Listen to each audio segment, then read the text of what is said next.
So China and President Xi has got some big meetings today. What's going on today? So they have this thing called Shanghai Cooperation Organization, and they're meeting with all kinds of countries. Which one? So the big ones are India and Russia. Oh, So you're talking Putin and Modi. yeah. So basically what's going on is they are developing a separate bloc from the US trading bloc, is essentially what it ends up being. But, you know, the world that we live in now, I feel like it's not even a US trading bloc, it's just like USA all by itself, and everyone else is like, Yeah, I hey. think it's more like anti-USA. Yeah, that's what it ends up being. This is what they're saying. It's kind of interesting.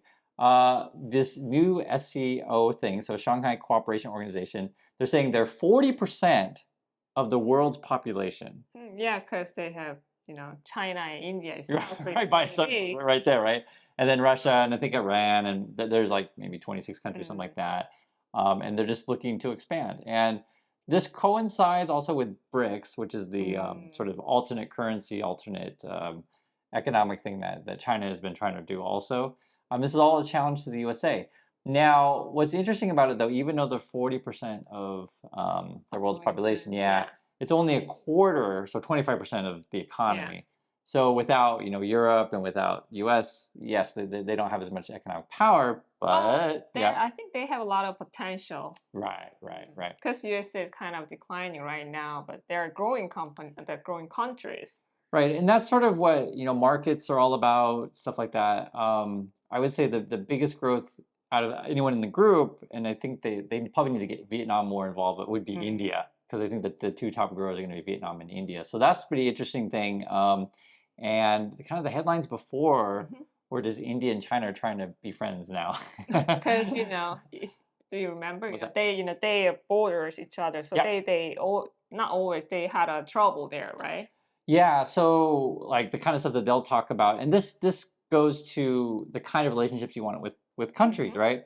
So can we decide, okay, you put your military there, I'll put mine there, and let's not fight? Or hey, can we get more flights going back and forth, which matter quite a lot, right? Direct flights, and you get cooperations, and other kind of stuff. You can start exchanging students and stuff, right? So you can see there's no like forever enemy, and there's no forever friends, right? Right. And the thing with the forever friend thing, it's interesting you bring that up, because I would like to think, right, that USA would have friends forever, besties, but it shows how shaky this stuff can be, where Trump can come in and like piss off Canada, which is a really bad idea. Yeah. That's like our neighbors to the north. And Mexico. Right? Yeah. It's like a really, really bad idea. And so, when I read through this stuff, and I'll read some more of you guys like quotes from Xi, you'll kind of get a sense of like, this is really a direct, I'm going to say, opposition to Trump. So this is what it says. It says the Chinese president hosting a regional security forum told more than 20 leaders that that with the world undergoing, quote, turbulence and change. What is turbulence? So actually, it's kind of funny. The word turbulence, we always use it on airplane. They always say you might experience some turbulence and prepare for like a bumpy ride, like a. I see. Yeah. So according to Xi, with basically dealing with the Trumpy world, turbulence and change. So it's just like a bumpy airplane ride. And it also said here they needed to uphold, quote, an orderly multipolar world. So multipolar would be sort of like more than one power, more than one important country, because more than dollar. Well, yeah, okay, you could argue that, right? You could argue that. So instead of just king dollar, we could have king and queen something else, or two kings, or lots of queens, however way you want to put it. but that's a good point, because one of the big things about sort of why the U.S. is in a position that they are is if you want to buy oil, if you want to buy food, like a lot of global trade is done in dollars, right? And so there's a couple things going on with that. Is the BRICS thing is where, hey, what if we have an alternate currency, or what if we do basically like a Trump coin? No, seriously, that's sort of the conversation is like. I mean, if you're another country, do you want to buy a Trump coin? Is that something that you're interested in? Oh no, that's big no. And plus, it's gonna go after 4 years. Oh, right.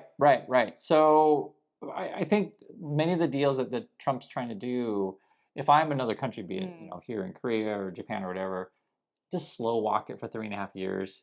Pretend like you're doing something, but don't really sign anything, because it's just it's just not worth it, you know. You say hi, but you're going backwards.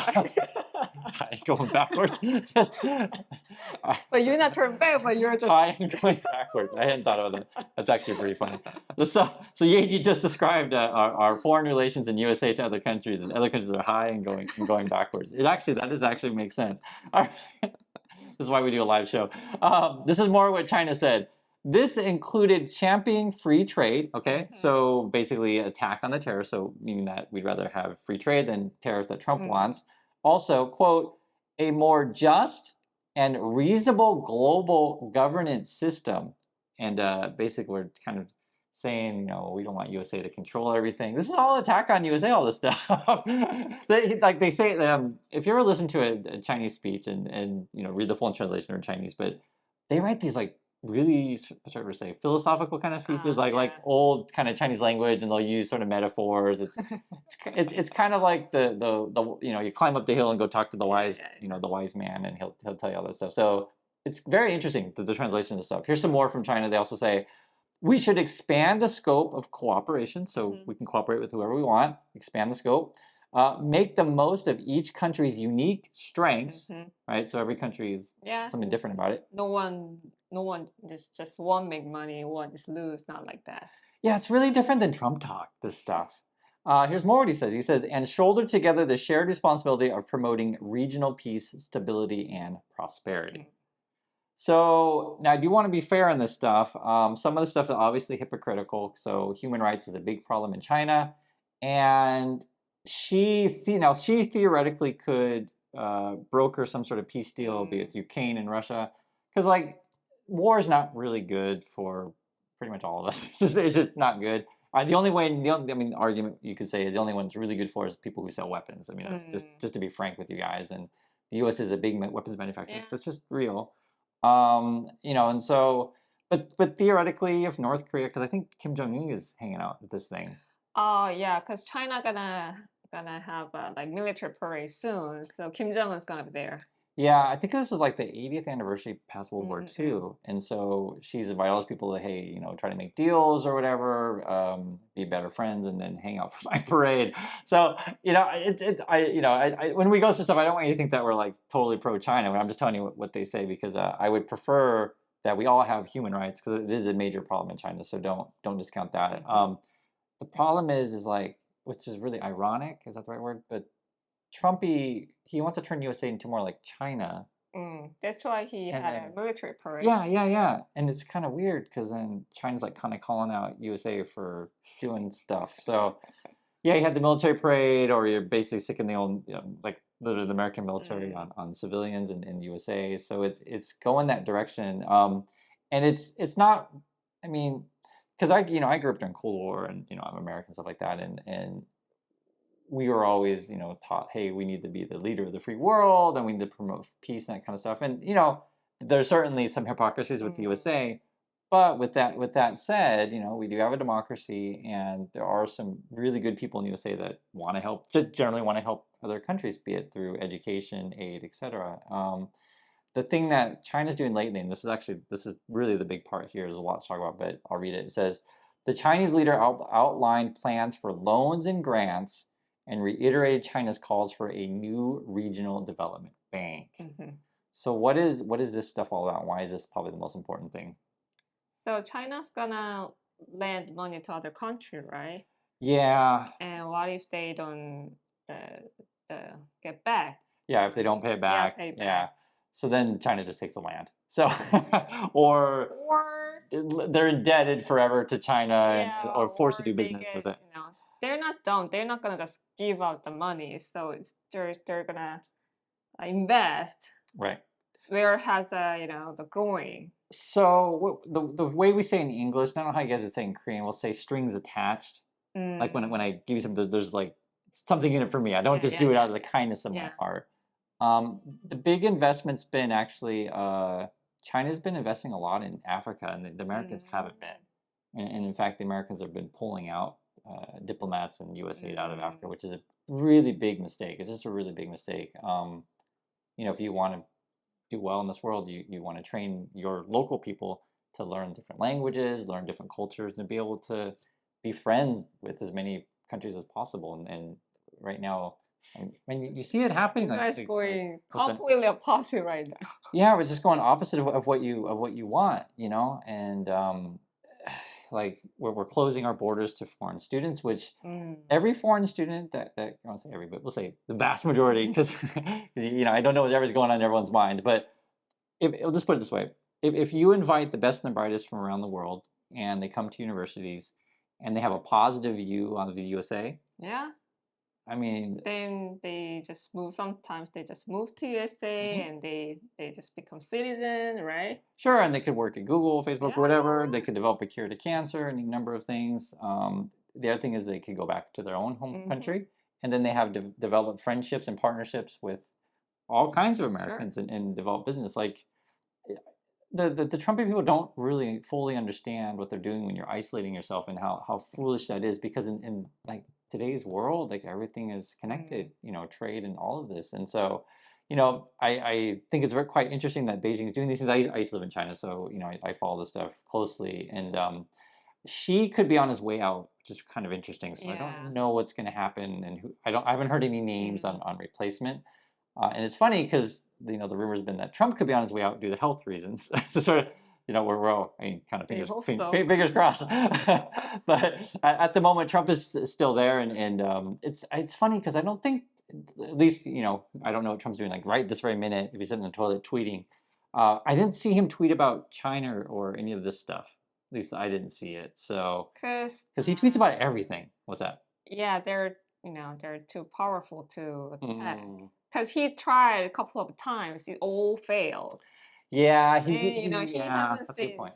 Xi's face, you know. Oh, like face to face. Yeah, face to face. Yeah. That's actually a good point, because sometimes when he does tweet though, he'll say weird crap. So the last time I remember he had some weird tweet of like, all these rumors that I want to meet Xi, it's not true, but if he wants to meet me, I'll meet him. But like he tried to play down, because there were reports coming out that like Trump was like kind of begging his advisors to try to set up some sort of meeting or whatever. He act like Putin's best is only me, but you know it's not, because you know they're even shake hands and you know do this. Yeah. So this whole thing is really a pushback against Trump. You can see it in the language. You can see it in, you know, the other countries that are joining. And I mean, this is not just a one-time thing. I've seen Xi and China building a lot of relationships. And the stuff that Trump is doing is just, it's really damaging, because you guys have to understand that like everything is connected. So if Americans build whatever Americans are going to build, or grow whatever they're going to grow. So let's say Americans grow a whole bunch of soybean, which is pretty big, or corn or whatever. And if other countries don't want to buy your stuff, you're kind of stuck. so you don't want to, like, it's like, think of it this way, it's like, don't piss off your customers. Yeah. You know, and it's like fundamental to business. Or keep good relationships and have reliable products, like all this kind of stuff. And everything that you know that Trump does is just so unreliable.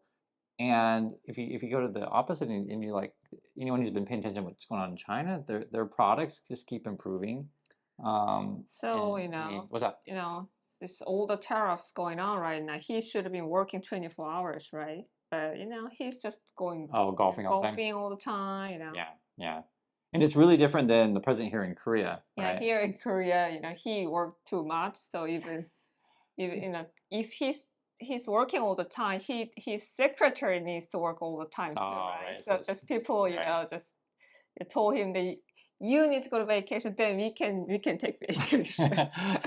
So it's kind of funny, even the staffer complain, oh, my boss works too much, which is usually the opposite, right? Yeah. That's what's going on. I want to hear your thoughts. What do you think about China? Are they going to be the new leader of the world, or will the USA figure out some way to like catch up and go back in the lead? So that's what's going on. I want to hear your thoughts, and we'll catch you on the next video. So bye.